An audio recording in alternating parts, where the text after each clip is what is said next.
belajar pagar. Jangan ditiru ya, kalau seperti itu. Biar nanti kata saya mancing. Jangan belajar dulu, sekolah dulu, selesai sekolah baru boleh ikut kegiatan lain.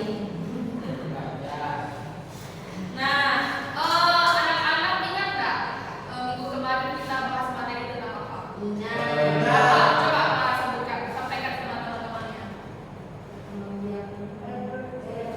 Oh, bagus sekali. Tangan buat teman-temannya sudah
Jadi Ibu harap kalian itu mendengarkan apa yang Bapak Wali jelaskan ya, tetap tertib.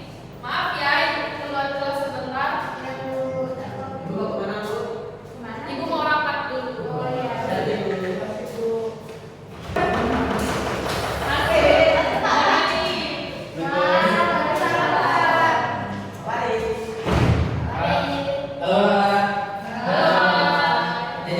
Bapak dapat kabar kalau Ibu Trisa itu katanya lagi singgah. Nah, kebetulan Bapak lagi kosong, jadi Bapak langsung mengisi kelas ini. Karena Bapak baik hati, jadi langsung Bapak isi saja. Ya, karena Bapak hidup jadi bisa berbuka. Pak, perkenalkan dulu Pak. Baik, saya menjelaskan. Perkenalkan nama Bapak Kevin. Kevin Pamina. Jadi Dengar-dengar Bapak juga ya. Jadi Bapak akan menjelaskan materi tentang daur hidup hewan. Nah, sudah kenal dengan Bapak tadi? Sudah. Ya. Nama Bapak Kevin. Biasa dipanggil Pak Kev. Oke. Ya, Pak Kev. Pak Kev. Ya, baiklah Bapak akan menjelaskan tentang daur hidup hewan. Tadi sudah Ibu jelaskan ya? Ibu bisa jelaskan? Sudah. Nah, kita lanjut saja ke berikutnya. Kita lanjut tentang metamorfosis.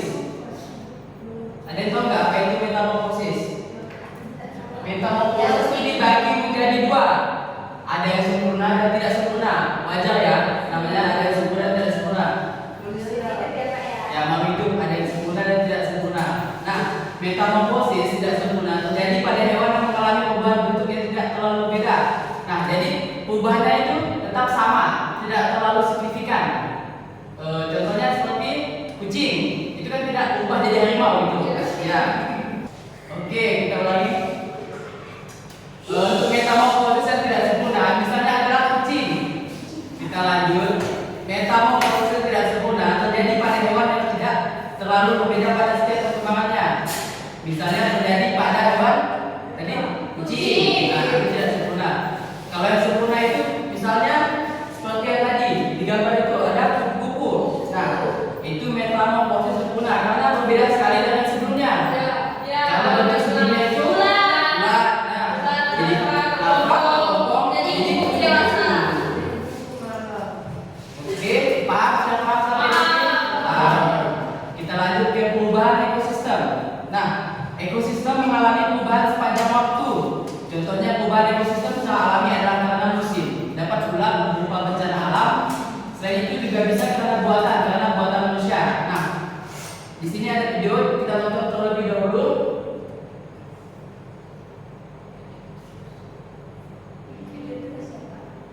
Ya, biar tidak membosankan. Simak betul-betul ya anak. Ekosistem. Teman-teman poin, ekosistem adalah suatu kesatuan yang utuh antara makhluk hidup yang saling mempengaruhi.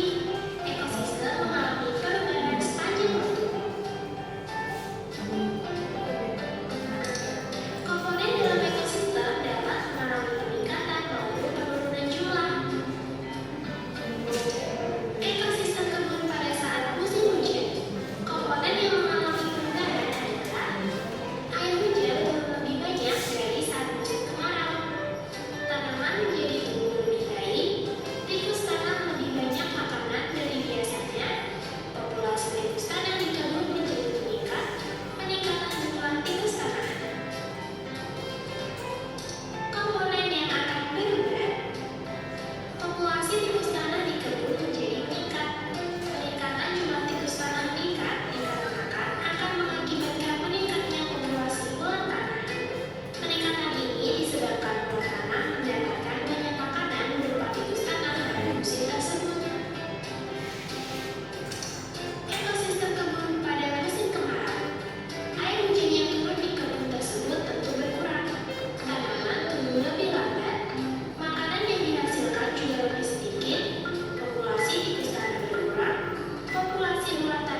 yang lebih banyak. Nah, kalau musim kemarau dia akan sedikit berkurang karena tidak ada pasokan makanan. Nah, seperti itu ekosistem yang terjadi.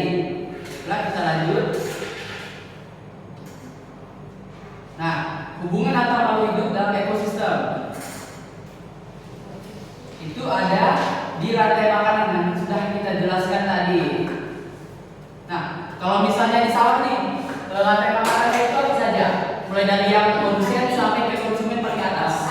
Nah, padi itu kan termasuk produsennya yang memproduksi makanan. Nah, padi dimakan oleh tikus dimakan oleh ular dimakan oleh buaya. Nah, seperti itu terus yang terjadi. Jika misalnya tergantung musim lagi, kalau musim hujan nih, populasinya kan akan semakin berkurang. Nah, jadi rantai makanan itu akan terganggu. Jadi semakin sedikit populasi yang akan terjadi di suatu sawah. Nah, seperti itu anak-anak.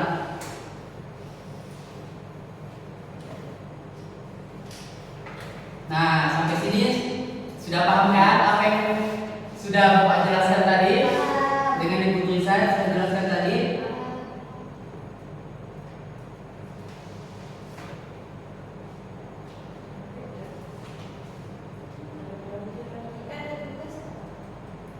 Belum, sabar.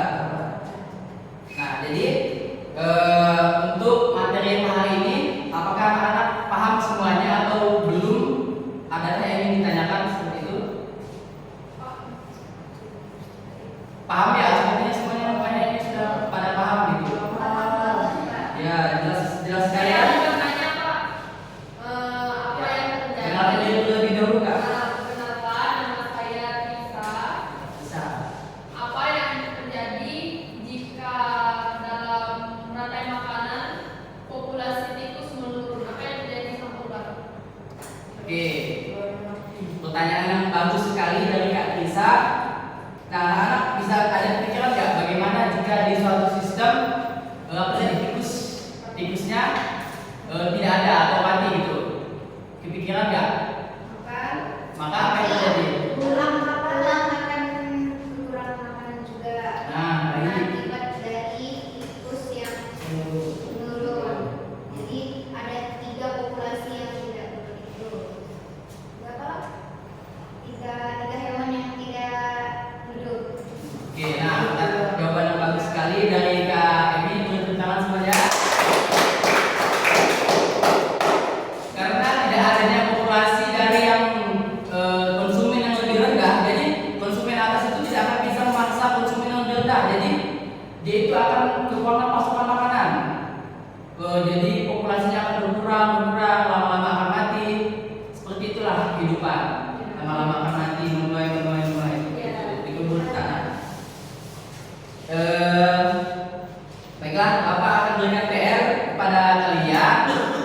Buka bukunya halaman 222. Ya, kita sudah terang di sini. Tulis soal sampai 100 soal itu dia bisa ya. Ya, diselesaikan. Ini itu untuk soalnya. Lalu kita ada kegiatan. Ini ada berapa orang satu kelas? 10. Nah, ini kan dapat satu-satu. Ini tolong dibagikan.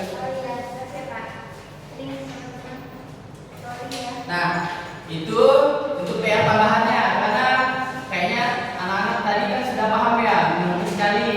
Jadi Bapak berikan PR. Dikumpulkan besok ya, anak.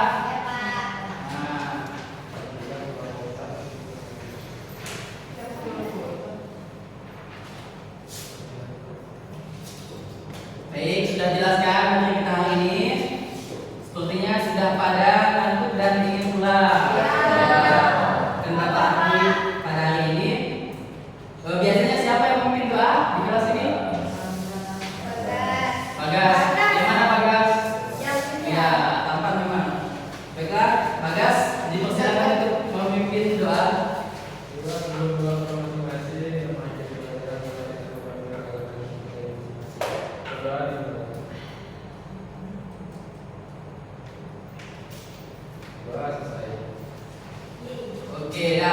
saja pulang